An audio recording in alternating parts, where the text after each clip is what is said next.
The Tangenetic podcast is aimed at a mature audience. It contains themes that are not appropriate for all listeners.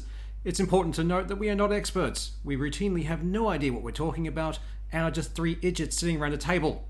Listener discretion is advised.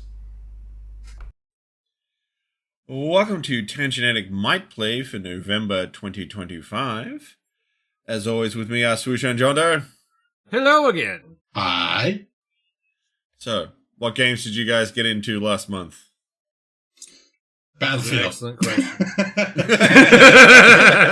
That's my only answer. From launch I took a week off and that's all I did. That's all I remember.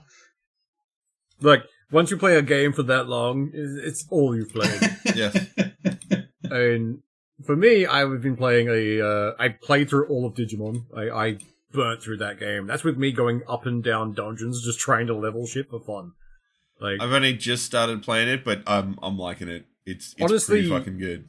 Even the grind is still really satisfying. Well, because I don't know why. I can tell you why, because they took away all the barriers to the grinding of leveling to be easy. Okay, so I've had a big battle. All my guys are fucked up. How do I fix this? Stand here for 10 seconds? Yeah. Stand there for 10 seconds. Or if you keep going through killing stuff like I did, I just kept, like, whenever they hit 200%, which is the max you can get for spawning one, I'd spawn them, and then just keep doing the dungeon until I had the most rare one up to 200, and I would spawn that, and then just feed all the other things to it. It's like, and you are now max level. Fucking love that game. It is so much fun. Yeah. I just really loved the stand still for 10 seconds, all your guys are healed, they've got all their power points back. It encourages you to just use all of their abilities. Have fun. We're not going to get in your fucking way. Yeah. And what's really fun is the story wasn't shit. I actually rather liked the story. It was intriguing. It had some fun twists. You'll find them as you go through. The Digimon, like the Digivolution thing was really simple. Like, if you have a Digimon that isn't up to 99 for max level, rip that thing back down to its rookie level and you can keep going.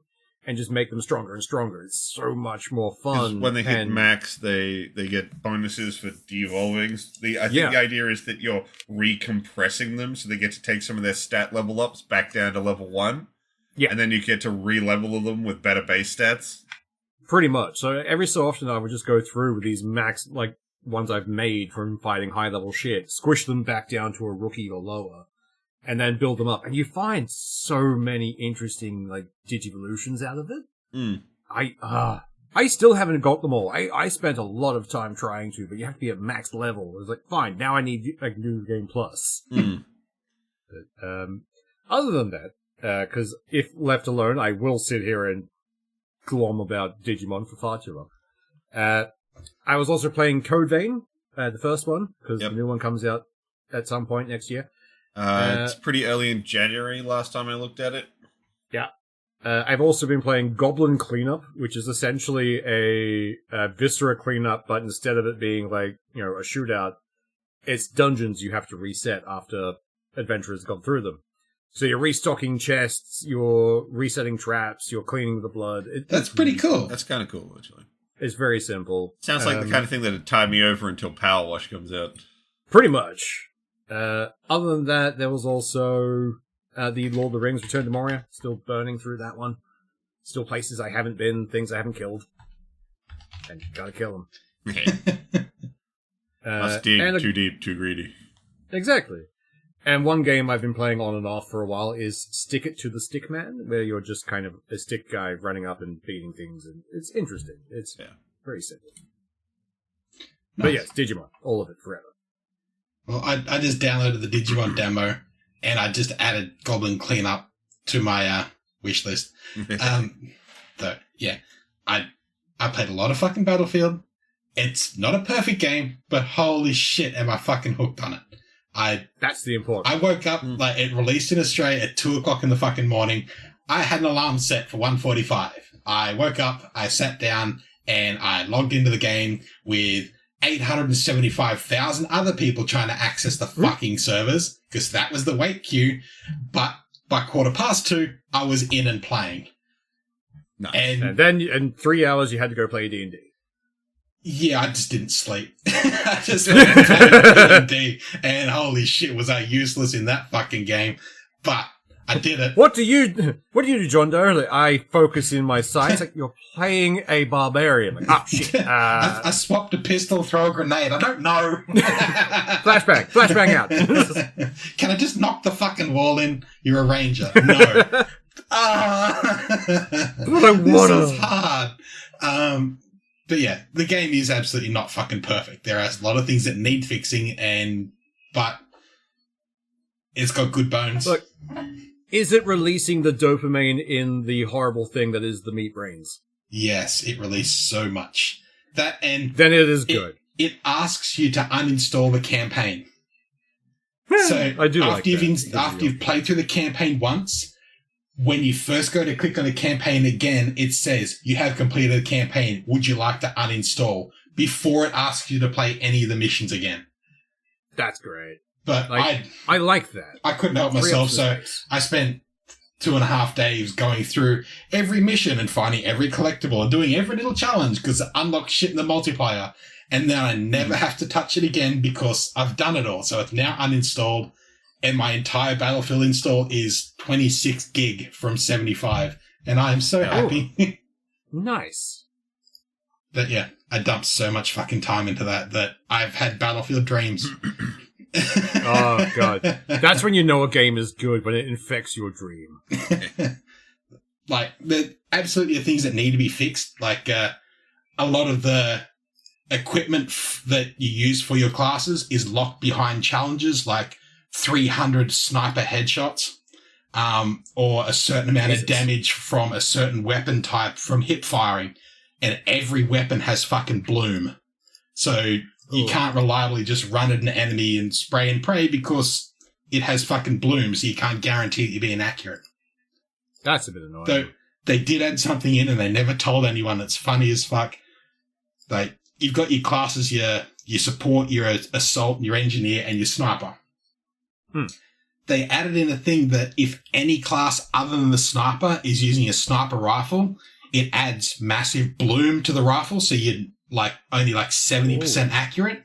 But if you use the recon class, then you're 100% accurate. So you can be zoomed in with a 12 times scope, but you'll be right on the crosshairs, but the bullet won't land there. It'll deviate. And that's interesting. It's only sort of just really being noticed. But you need, one of the challenges to unlock the 50 BMG is you need 300 headshots. But you can't get an ammo refill as the sniper class. You can only do it as a support. And you're trying to line up fucking headshots and you're only hitting 7 in 10. So you're burning through fucking shots and holy Jesus, is a fucking frustrating. But I don't know, get good. Yeah, or just play the fucking recon, burn through your 48 ammo, then kill yourself and load again. Great times. Yeah, but that's what I've been doing. I could carry on, but I will not. Fair. I have put an entirely atrocious number of hours into Upload Labs, which is just a silly idle game that you. Oh yeah, I played that too. You sort of build use little node things to sort of build a computer, and I keep sort of leaving it running and then poking it and then I'm gonna re-optimize this branch, and I don't know, the brain likes it for some fucking reason. It looks like a pretty screensaver and number get bigger. Yeah, the OCD lizard that lives in your brain is like, do the thing. Give me big numbers. Big number go up. Burr. As mentioned, I've recently started playing the Digimon game because literally everyone I know who's into that sort of thing has been like, this is the best fucking game. And if you like creature collectors, it is amazing. You don't have to throw Pokeballs or anything, just kill shit and eventually it's yours. Yeah. If you beat up enough of them, one will follow you around. Well, I mean, as we mentioned in the main show when we were talking about, you literally shoot your first one into existence. It's absurd. Oh, yes, the gun. See, more Digimon animes need to have a gun as the Digivice. That's the American Digidestin. They walk up with clock, bang. But, yes. and it only just came out yesterday, so I haven't played a huge amount of it. But I am checking out the Vampire the Masquerade Bloodlines 2. I did see you playing a bit of it. It looked pretty okay. I think that, the game's definitely half-baked. I'm not even going to pretend that this cake is fully cooked. But I have a pretty high tolerance for what I would refer to as Eurojank. Yeah. That game really fits in pretty hard into that sort of category. You definitely get a feeling that the guys who worked on it weren't trying to make a bad product. They've definitely sort of hit some kind of wall from their publisher, I would say. Oh, definitely.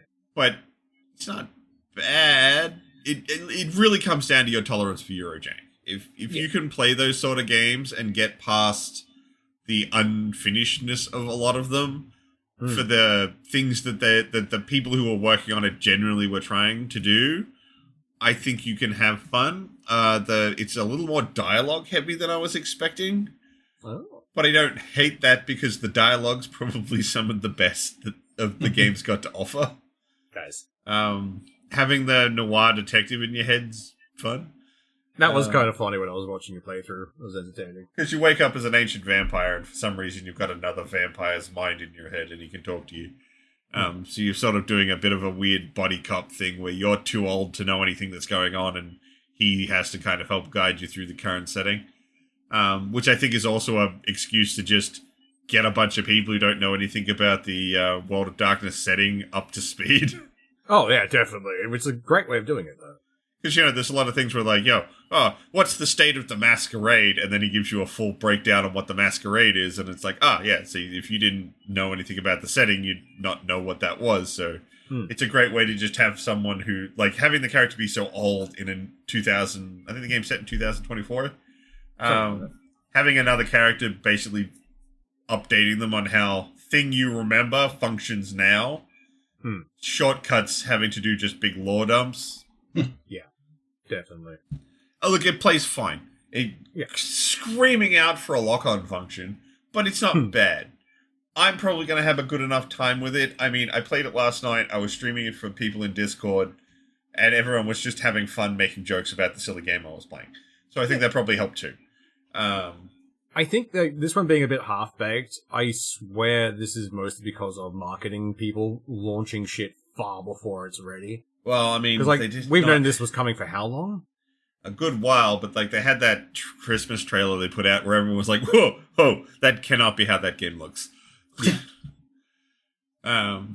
So it's been through the ringer a couple of times. Like I said, I get the feeling this is one of those, it's hit the publisher wall where it's like, we're not going to give you any more money to keep working on this. Just put it out there. It either makes some cash or it doesn't. Yeah. They might be able to pull a Cyberpunk on it and just, as it goes forward, keep updating. No. They're not going to be able to fix it that way. Oh, no. Look, the environments are a little bland. The combat could do with some, really needs a second pass. They've definitely got it functional, but, it doesn't really work. This is why I keep referring to it as Eurojank. You have to be able to put up with those sort of games that just aren't done. That somewhere in the office of the studio who are building it, we spent this much money, and we're only expected to get this much back, and those two lines are about to cross over. We've got to put it out now. And the dev leads were obviously snorting a lot of cocaine. And maybe. That's where the money was. I mean, they're not Cloud Imperium. Yeah, sure. But, I'm having enough fun with it. I think anyone else should probably wait till it's on some pretty reasonable discount if you want to check it out. But then, the original was pretty fucking jank too, so I guess it makes it a worthy sequel. Yeah, it's a spiritual successor. Yeah, we kept the heart of it beating. That heart is glitchy as fuck, but it's beating. Pretty much. All right, that's everything I was playing. Nice. Oh, and I played a bit of. It was on and off playing Titan Quest because I always end up going back to Titan Quest. Look, it has us firmly grasped by the short and curlies. We're always going back to that one. I mean, I saw a new build that I hadn't tried, and I was like, I want to do that, and I kind of pushed through 90% of the game again. Nice. So, would you guys like to know what might be of interest to you next month? Yes. Yes. Let me know why my wallet will scream this time. There's not a lot coming out this month that I thought was interesting. And not surprising, October is usually the big release month as everything sort of calms down as we head into December. Yeah. So, not too many things, but there are a couple things I thought were interesting. First up was something I didn't even know was coming out until I was literally looking into stuff for this. Which is the remaster of Sacred 2. Oh, shit! I forgot this was even coming. This is coming out on the 12th. Shit, that's not bad. If you've never played it, Sacred is what happens when you basically make open world Diablo. Yeah. It wasn't bad. It was pretty fun. All of the character classes you play actually start in wildly different parts of the world. And you can actually find the other characters in the world if you're not playing them because they're actual characters and have plot lines and stories. So that's cool. It does make it makes it really good. Like you do your first playthrough and then you know more about how the world works. And then you go play it with a different character and the whole thing's a bit different. And where you start and how you engage with it. It's, Sacred was always kind of a bit of a clunky franchise, but was always trying to do something interesting. Yeah. 100%. I will definitely, maybe not straight away, but I definitely want to check out the Sacred 2 remaster. Oh, yeah. I won't grab it at launch, but I'll probably pick it up at some point. Yeah. Looks fun. Next up on the 14th, Anno 117 Pax Romana, which is just the next in the Anno franchise, and I like those games a lot. They're kind of more of a logistics and city planning game. Yeah. And for a some little bit of reason, resource management. Yeah. I always liked Anno. Yeah, it just sort of has this weird spot in my brain that it just likes and scratches perfectly. Though it's nestled in there like a tick. Of all of my favourite one was, I don't know if anyone else liked it, but the one set in the future, I don't even know what fucking... Yeah, 2077 or something? Yeah. I can't remember what it was called, but I know the one you're talking about. I remember that one, but I got screwed over because I couldn't progress past the tutorial thing because it kept bugging on me. Oh, that sucks. But the campaign kept putting you on different biomes and different planets, and you had different, you had to try and build a civilization with a certain population with, nothing but frozen wasteland. It was good. Yeah. Nice. And you could, set up bases in different parts of the planet to feed resources. Funnel resources and shit. Yeah, it was interesting. But I might give that one a shot again now that it should have a patch to fix it. So. I mean, a lot of the Anno games have all been set in the past. I think 1404 was the first one I played. But I fell in love with it when it was just basic city planner, and then it's all about a logistics network. Oh my god. Anno 2070 was one in the future. Yeah, there it is. Alright, next up, and I'm only putting this in here because it's arguably the big release. I'm not gonna buy it, but just throwing it in here for completion's sake. Battlefield 6 Black Ops 7 comes out on the 14th. Boo! I know, but it is one of the big releases. I feel like just the other guys just get off the stage. I'd throw tomatoes if I could. Alright, let's just skip straight over to something I think you're gonna buy, Swoosh. Oh god. Which is Morsels, coming out on the 19th. I remember Morsels. This thing was weird and squidgy. Yeah. Yeah, it is. Really quirky art style. It looks like a lot of fun. It do. Yeah. It looks very weird, but I like it. It's my right kind of weird, so I'm probably going to pick that up. Yeah. I think I called that back when we first saw it, and I think it's going to remain true now. It's like a combination of arcade games and a bunch of other stuff. It's like, I'm okay with this. This looks like fun. It looks like what I would expect the natural evolution of The Binding of Isaac to turn into. Yeah. It's very quirky. It's got the same sort of, top-down combat. There seems to be a lot of poop. But you seem to like be able to transform and do all kinds of other weird shit. Yeah, it looks really fun. I think that one's going to be good. Like a roguelite, I imagine. Yeah, it's definitely got that vibe.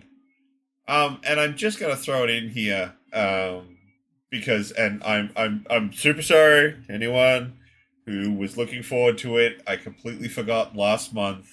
Keeper was coming out, and I didn't put it on the list, and I'm annoyed by that because I was also looking forward to Keeper. That game absolutely should have been on last month's list. I am so annoyed that I didn't do so. So I'm gonna boost it here and be like, you should definitely go check out Keeper. I don't know if it itself is a good game, but it looks super fun, and Double Fine's usually a pretty good bet.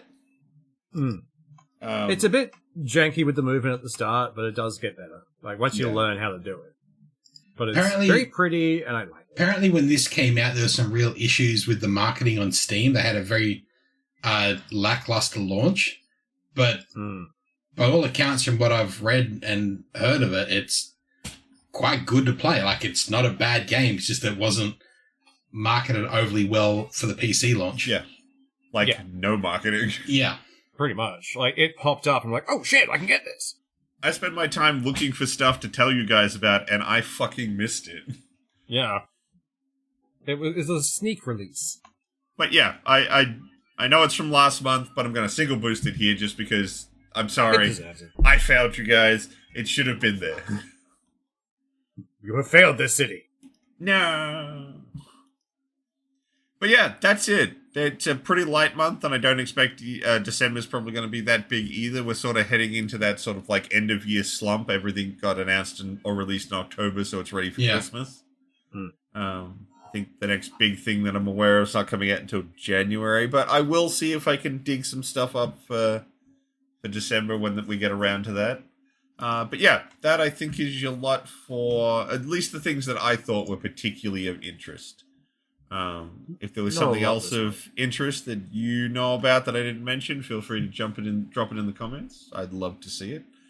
I am horribly addicted to video games. Yeah, aren't we all? That's why we're here. Just a bit. Just a little bit. So, yep, that's your lot for the month. Yep, nothing to pull me away from Battlefield. I'm quite happy. No. I think the main thing is that you should definitely all go play Digimon. Yeah. I do have the demo of that downloaded, so I will be giving that a crack when I need to get the reticle out of my eyes.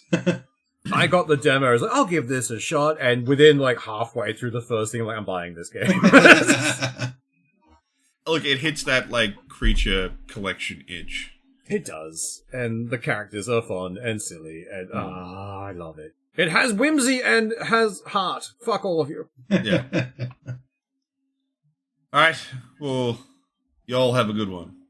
Bye. See ya.